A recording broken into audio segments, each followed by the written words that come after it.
उपस्थित असलेले आपले लोकप्रिय खासदार आदरणीय सुप्रियाताई सुळे, सन्मान्य व्यासपीठ, इथं उपस्थित असलेले आपल्या राष्ट्रवादी काँग्रेस शरदचंद्रजी पवार साहेबांचे सगळे ज्येष्ठ पदाधिकारी, तालुक्यातून आणि शहरातून आलेले असे सगळे स्वाभिमानी निष्ठावंत कार्यकर्ते, इथं उपस्थित असलेले माझे महिला भगिनी आणि माझे तरुण मित्रांनो, खरं तर आता आज जर आपण मोजायला गेलो तर मग आपल्या विधानसभा निवडणुकीला फक्त 28 दिवसच राहिलेत. लोकसभेला आपण सगळ्यांनी चांगलं काम केलं. पवार साहेब आपल्या पाठीशी आहेत, सुप्रियाताई संसदेत उत्तम काम करतात आणि त्याच्यामुळं बारामतीच्या जनतेने सुप्रियाताईंना मोठ्या मताधिक्याने निवडून दिलं. त्याबद्दल सगळ्यांचं मनापासून आभार, खूप खूप धन्यवाद. बारामतीकरांनी त्यावेळेला 48,553चं लीड दिलं आणि बारामती लोकसभा सगळ्यांनी मिळून साधारण 1.5 लाख मतांनी तुम्ही सुप्रियाताईंना निवडून दिलं. एवढी मतं आपल्या पंतप्रधानांना पण पडली नाही जेवढी तुम्ही सुप्रियाताईंना तिथं दिली. आणि संसदेत जर आपला आवाज तिथं कोण उठवत असेल तर ते आपले ताई चांगल्या पद्धतीने तिथं आपले मुद्दे मांडतात. मग तो कुठलाही मुद्दा असू दे, पुढं मोठी ताकद जरी असली, अदृश्य शक्ती म्हणून त्यांची ओळख आहे. आज त्यांची नावं मी घेत नाहीत. अदृश्य शक्ती म्हटल्यावर कोण आहे हे तुमच्या लक्षात येतं. ही सगळी मोठी ताकद संसदेत पुढं असून पण तुमची बारामतीची कन्या आपले लोकप्रिय खासदार सुप्रियाताई सुळे त्यांच्या समोर पण आपले सगळे मुद्दे तिथं मांडत असतात आणि त्यांचा आपल्याला अभिमान वाटतो. आज ते आपल्यामध्ये आहेत. खूप खूप त्यांचाही मी आभार व्यक्त करतो. आता 28 दिवसानंतर आपली विधानसभाची निवडणूक येणार आहे. असे भराभरा दिवस जातात. लोकसभा कधी आली कधी गेली आपल्याला कळलं पण नाही. आणि बघता बघता आता विधानसभेची निवडणूक इथं आली आहे. आपण सगळ्यांनी लोकसभेला खूप चांगलं काम केलं. त्याच पद्धतीने आपल्याला विधानसभेलाही काम करायचं आहे. फक्त विधानसभा नाही तर विधानसभा झाल्यावर लगेच आपलं बारामती नगरपालिका असेल, कॉर्पोरेशन असेल, आपल्या छत्रपती कारखाना असेल, पंचायत समिती असेल, जिल्हा परिषद, सगळे निवडणुका, खरेदी विक्री संघ, दूध संघ, बँक, सगळे जे निवडणुका येतील आपल्याला ताकदीने ते लढवावे लागतील.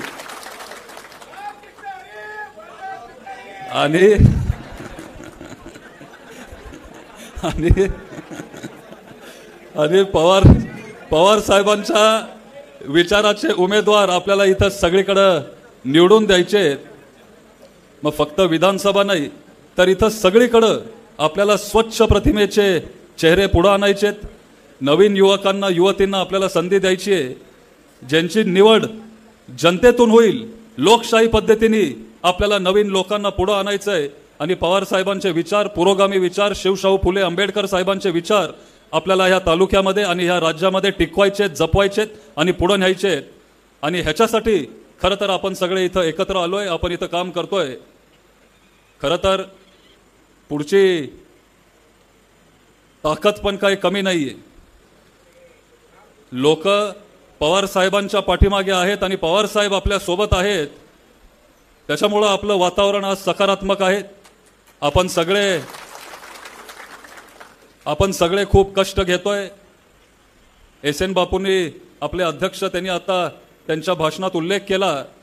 आपण गावोगावी फिरलोय, सगळे वाड्या वस्त्या आपण फिरलोय आणि तिथं गेल्यावर सगळ्यांचं हेच मत आहे की पवार साहेबांना आपण सोडायचं नाही. पवार साहेबांसोबत आपण शेवटपर्यंत राहिलं पाहिजे आणि पवार साहेबांचे विचार इथं या तालुक्यामध्ये, राज्यामध्ये, देशामध्ये टिकले पाहिजेत. आणि त्याच्यामुळं आपण सगळे सर्वसामान्य लोक आपण एकत्र आलो आणि साहेबांचे विचार घेऊन आपण सगळे पुढे चाललो.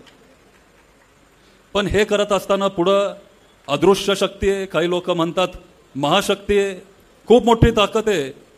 त्यांच्याकडं संस्था आहेत, त्यांच्याकडं पैसे भरपूर आहेत. आम्ही युवकांनी एक नवीन नाव दिलंय,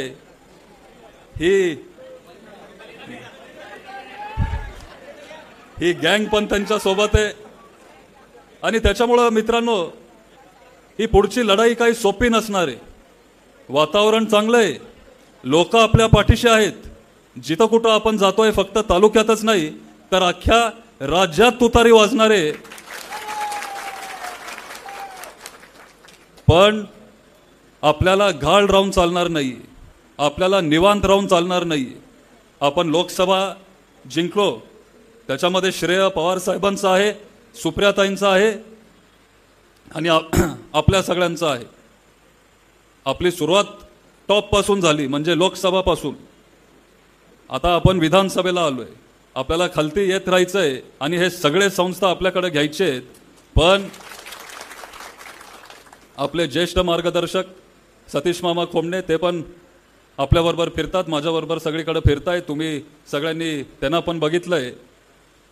आणि ते आम्हाला काय नेहमी सांगत असतात की लोकसभाची निवडणूक बऱ्यापैकी सोपी असती. यंदा तेवढी सोपी नव्हती, पण बऱ्यापैकी लोकसभाची निवडणूक सोपी असते, कारण 6 तालुके येतात.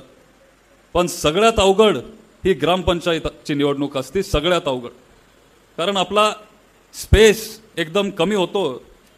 आणि आता उद्याची विधानसभेची जी निवडणूक आहे ती ग्रामपंचायत सारखी होणार आहे, हे आपण सगळ्यांनी लक्षात घेतलं पाहिजे.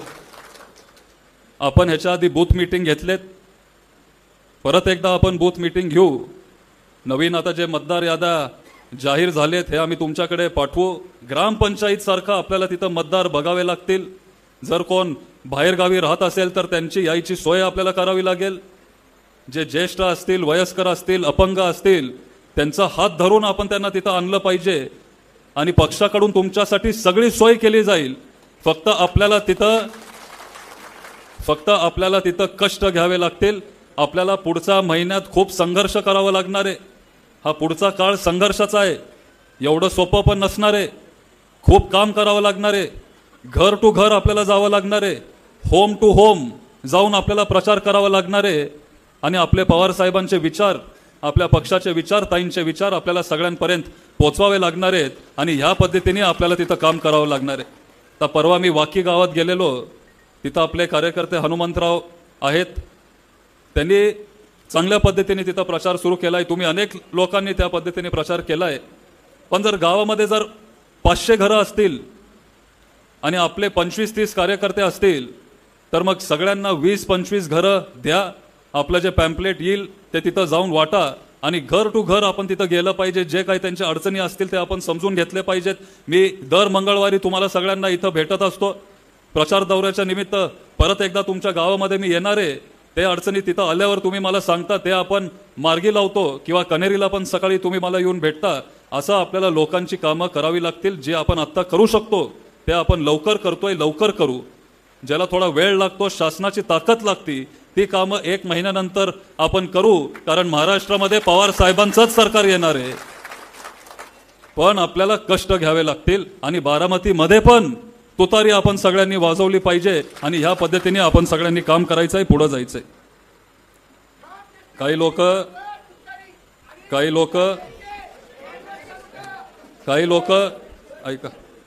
लोक जरा खोटा प्रचार करतात, वेगळे बातम्या पसरवतात, वेगळे अफवा पसरवतात. काही लोकांना हाताशी घेऊन जे काही त्यांना पाहिजे ते आपल्या तालुक्यामध्ये असे खोटे बातम्या, खोटे अफवा ते पसरवण्याचा प्रयत्न करतायत.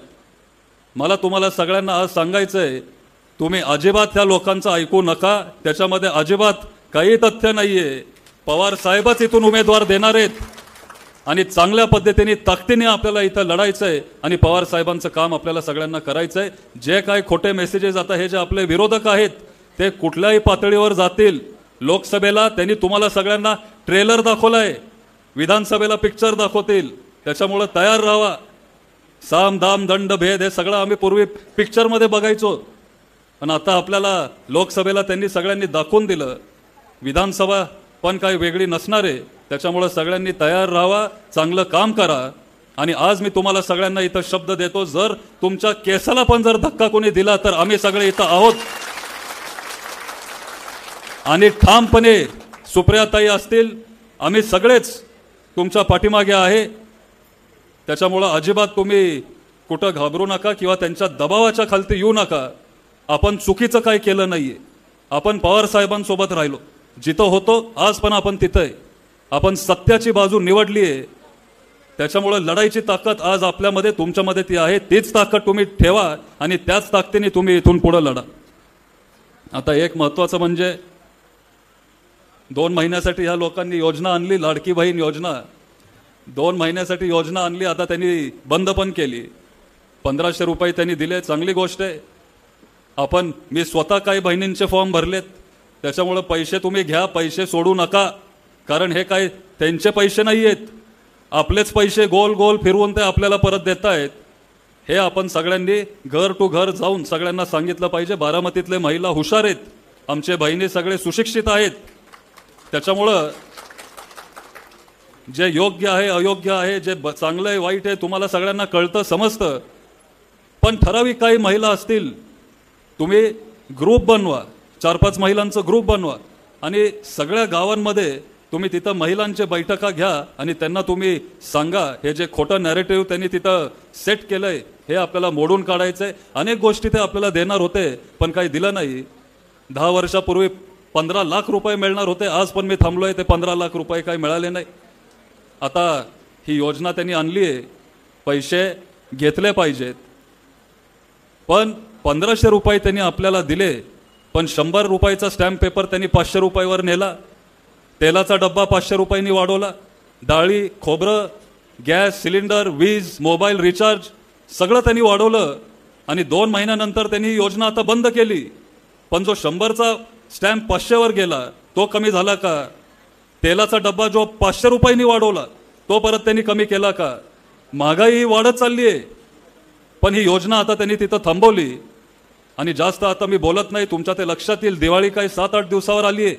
त्यावेळेला जेव्हा तुम्ही सगळे माझे बहिणी तुम्ही जाल किराणा दुकानामध्ये, गेल्या वर्षी जर तुम्ही 1000-1500 रुपये सगळ्या दिवाळीच्या वस्तू सामानावर जर तुम्ही खर्च केला असेल तर यंदा 3-4 हजार रुपये तुम्हाला तिथं खर्च येईल. आज मी जास्त बोलत नाही, तुम्हाला तिथं गेल्यावरच हे सगळं दिसेल आणि दिसून येईल. त्याच्यामुळे ही योजना कशी खोटी आहे, चुकीची आहे, हे आपण सगळ्यांना तिथं सांगितलं पाहिजे. आज एवढ्या कमी वेळात तुम्ही सगळे इथं उपस्थित राहिलात त्याबद्दल मनापासून आभार व्यक्त करतो. आणि खास म्हणजे सुप्रियाताईंचं मी मनापासून आभार व्यक्त करतो. कारण फक्त तुम्हाला सगळ्यांना भेटायला सुप्रियाताई मुंबईवरून आलेत आणि आता कार्यक्रम झाल्यावर परत ते मुंबईला जाणार आहेत. म्हणजे 6 तास इथं आले आणि परत 6 तास ते मुंबईला जाणार आहेत, कारण त्यांना तुम्हाला सगळ्यांना भेटायचं होतं. त्यांचं पण मी खास इथं आभार व्यक्त करतो आणि माझे 2 शब्द संपवतो. तर मित्रांनो, तुम्हाला या व्हिडिओबद्दल काय वाटतं हे कमेंटमध्ये नक्की कळवा. जय महाराष्ट्र.